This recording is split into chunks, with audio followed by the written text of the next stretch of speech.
Hello everyone, good morning বন্ধুরা। এখন ঘড়ির কাঁটা বাজে সকাল 6:30। দেখো মায়ের অবস্থা। তাই আমি এখান থেকেই ব্লগটি শুরু করলাম তোমাদেরকে সাথে নিয়ে। আশা করছি ভিডিওটি তোমাদের ভালো লেগে থাকবে। ভালো লেগে থাকলে চ্যানেলটি লাইক কমেন্ট করে দিও বন্ধুরা। আর প্রথম থেকে শেষ পর্যন্ত দেখবার জন্য অনুরোধ রইল বন্ধুদের কাছে। আর ভালো লেগে থাকলে আরও একবার বলছি, চ্যানেলটি সাবস্ক্রাইব করে দিও বন্ধুরা। তো দেখো বন্ধুরা, সকাল 6:30 আমার ঘুমিয়ে গেছে। তার মানে মা কতটা সকালে উঠেছে বলো। আগের দিন রাতে 3জনে শুয়েছিলাম, মানে গল্প করতে করতে রাত 1টা পার করে গেছে। তারপরে আমরা বাধ্য হয়ে আর কি চোখ বন্ধ করেছি। আর এখানে আমি যেহেতু মা সমস্ত কাজ করে ফেলেছে, শুধু এই কাজটাই বাকি ছিল, এটা আমি করে নিচ্ছি। মাই জামাকাপড় ভাঁজ করে রেখেছিল, কিন্তু সমস্ত উল্টো ভাঁজ করে রেখেছিল। আর উল্টো নাকি ভাঁজ করে রাখতে নেই, এটা নাকি বাস্তুদোষে পড়ে। তা আমি বাস্তুদোষটা না ভীষণ মেনে চলি। কী করবো বলো, আমাদের এই মধ্যবিত্ত ফ্যামিলিতে মানে মেনে চলে যদি ভালো থাকতে পারি, তার জন্যে আমি এটাকে মেনে চলি। তা সমস্ত জামা কাপড়গুলোকে আবার সোজা করে ভাঁজ করে রাখলাম, প্রত্যেকটা জামা, নাহলে মাই সব করে ফেলেছিল। আর আজকে সকালে কাচা ধোয়া বলো, ঘর মোছা সব কিছু কমপ্লিট করেছে। আর আমি শুধু মানে রান্নাটা করব। আগে বরকে ব্রেকফাস্টটা দিয়ে নেব। ব্রেকফাস্টটা দিয়ে তার মানে সে দোকানে চলে গেলে তারপরে আমি ফিরে সুস্থে। দেখো বন্ধুরা, এখানে চাও বসিয়ে দিয়েছি। মা মানে আমরা 3জন চাটা খাবো, যে মেয়ে এখনও ঘুম থেকে ওঠেনি। তাই 3জন মিলে চাটা খেয়ে নিই। আজকে ব্রেকফাস্টে না কোনো ঝামেলা নেই বন্ধুরা। মানে রুটিটা করব না, দেখবার রুটি করলে কি হয়, একটু তো বেলা টেলার ঝামেলা থাকে। তাই আগের দিনে যে পায়েস করেছিলাম, সেই পায়েসটা মুড়িটা দিয়ে বরকে দিয়ে দেবো। আর মেয়ে এই সাদা পায়েসটা ভীষণ ভালোবাসে। তা ভাবলাম মাও আছে, মেয়েও খাবে, সবাই মিলে একটু খেতে পারবো। তা দেখো, এই যে বর চলে গেছে খাওয়া দাওয়া করে, তাও উনি এসছে আবারও বিছানা ঝাড়তে। তা মা ছাড়া ডাকছিল অনেকক্ষণ ধরে, যাতে মানে বেঁচে থাকে মাছটা নিলাম মেয়ের জন্য। মানে খাওয়া আর কি ভালো, আর মেয়েও ভালো খায়। তাই কিন্তু কাঁচকলাটা নেই ঘরে, আর প্রত্যেক দিন একটা করে করে দিলেই ওকে হয়ে যাবে। তার জন্য আবার বাজারে যেতে হবে কাঁচকলাটার জন্য শুধু। সেটা পরে যাব, সমস্ত রান্না করে নিই। দোকানে যখন যাব তার এক ফাঁকে বাজারে গিয়ে নিয়ে চলে আসবো কাঁচকলা। তারপরে একটা মাছ কেটে রান্না করে দেখো বন্ধুরা। মেয়েকে একটু পায়েস দিয়ে দিলাম, মেয়ে খেয়ে নিক। আর এদিকে যে মা পুজো করছে, আর আমিও স্নানটা সেরে নিয়েছি। যদিও বললাম না, মা সমস্ত কাজ করে, আর আমার একদম পছন্দ হয় না মেয়ের বাড়িতে এসে মা কাজ বলো, কার সহ্য হবে বলো, যে মেয়ের বাড়িতে এসছে দুদিনে বেড়াতে, দুদিনের সংসারে সমস্ত কাজ করছে। এটা কি কারোর ভালো লাগে? তোমরা কমেন্ট করে জানিও। আমার তো একদম পছন্দ হয় না। আসবে, বসো, রেস্ট নাও, একটু খাও, গল্প করো, তারপর তো আবার চলে যেতে হবে যার সংসারে বলো। বন্ধুরা, আজকে সেই ভেটকি মাছ কাটটা আগের দিনে রেখেছিলাম, সেটাকে চচ্চড়ি করব, মানে শুকনো শুকনো করব। আর এখানে তার জন্য মিক্সিং বলে একটু পেঁয়াজ, আদা, রসুন আর দুটো কাঁচা লঙ্কাও দেবো, কিন্তু নিতে ভুলে গেছি। কাঁচা লঙ্কাটা আবার নিয়ে নিতে হবে। এই দেখো, দুটো কাঁচা লঙ্কা কচি রেখে দিচ্ছি। কেন বলো তো, এখনকার লঙ্কাগুলোটা এতটাই মোটা, খুব দানা হয়। আর আমি বরের জন্য এগুলো আর কি মেনে চলি। আর এইসব আনলে কি প্রচণ্ড পরিমাণে রিচ হয়ে যায় খাবার, মানে আমাদের সংসারের জন্য এগুলো একদমই দরকার না, ঠিক না আর কি। তো দেখো বন্ধুরা, আমি জিরেটা দিতে ভুলে গেছিলাম, আবার একটু ধুয়ে দিয়ে দিলাম। যেহেতু জিরেটা এনেছি ঠিকই, কিন্তু ধোয়া হয়নি বলে আবার ধুতে হবে সমস্ত। আজকেই ধুয়ে দেবো, রোদ্দুরে দিয়ে দেবো, শুকিয়ে যাবে। তো দেখো বন্ধুরা, ওখানে তো ভেন্ডির তরকারিটা হয়ে যাচ্ছে। আর সকালে আজকে না কোনো ঝামেলা নেই, ব্রেকফাস্টে সমস্ত মানে পায়েস দিয়ে মুড়ি দিয়ে হয়ে যাবে। আমি ভেন্ডিটা করছি পেঁয়াজ আর রসুন সম্বার দিয়ে। আমরা ভীষণ ভালো খাই এইভাবে। তোমরা কে কে খাও একটু কমেন্ট করে জানিও, মানে পেঁয়াজ আর রসুন সম্বার দিয়ে। তা দেখো, এখানে মাকে একটু দিয়ে দিচ্ছি মার খাবারটা। সবাই এইভাবে খেয়ে নেবো, মানে যার যখন সময় হবে।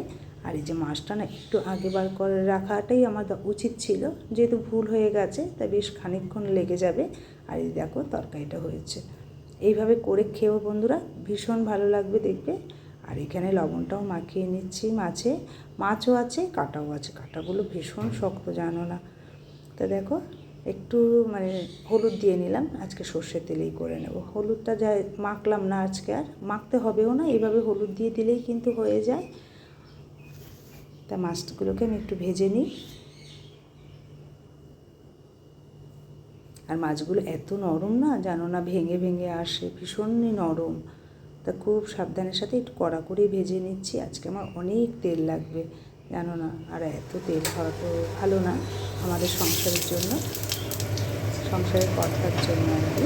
দেখো অনেকটা কাটা হয়েছে। এখানে অল্প আলু দিয়েছি, মানে সামান্যই আলু দিয়েছি।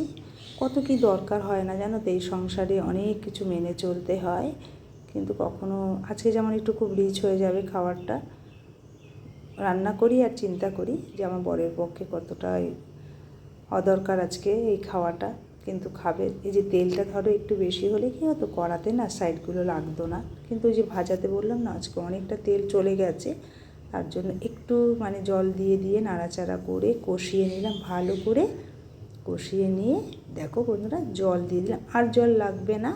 এবারে এই কাঁটাগুলো দিয়ে দেবো, ফুটতে থাকুক, আস্তে আস্তে ফুটে রান্না হয়ে যাবে। হালকা স্টিম দিয়ে দেবো। আর আমি রান্নাঘরে কিছু বাসনও আছে, অনেকটা কাজই পড়ে আছে, আর আমি যদি এখান থেকে 5টা মিনিটের জন্য সরি কী হবে জানো তো, মা সমস্ত কাজ করে নেবে, মানে আরও কাজ করবে। ওনাকে মানে বসতে দেখা যায় কম, আর কাজ করতে দেখা যায় বেশি মেয়ের সংসারে। মানুষ কী বলবে বলো, যে মেয়ের সংসারে এসে মা কাজ করছে। এটা তো বন্ধুরা আমি এই ফাঁকে টাইলসটা একটু ক্লিন করে নিলাম কাজের ফাঁকে। আর দেখবে প্রত্যেক দিন যদি এইভাবে করে নেওয়া যায় না, তাহলে কিন্তু ভারীভাবে আমাদের সমস্যা পড়তে হয় না। আর তেল কাজটা তো হবেই দেখবে। আর মাঝে আমি বাসনগুলোকেও মেজে ঘষে নিলাম। আর দেখবে প্রতিদিনই তো আমাদের ঘর মুছতে হয়, সেই রকমভাবেই একটা সময় বার করে নিতে হবে টাইলসগুলো মোছার জন্য, তাহলে কিন্তু কারোরই সমস্যা হয় না আমাদের। আর এই কালারের টাইলসগুলোতে বেশি তেলটা বোঝা যায়।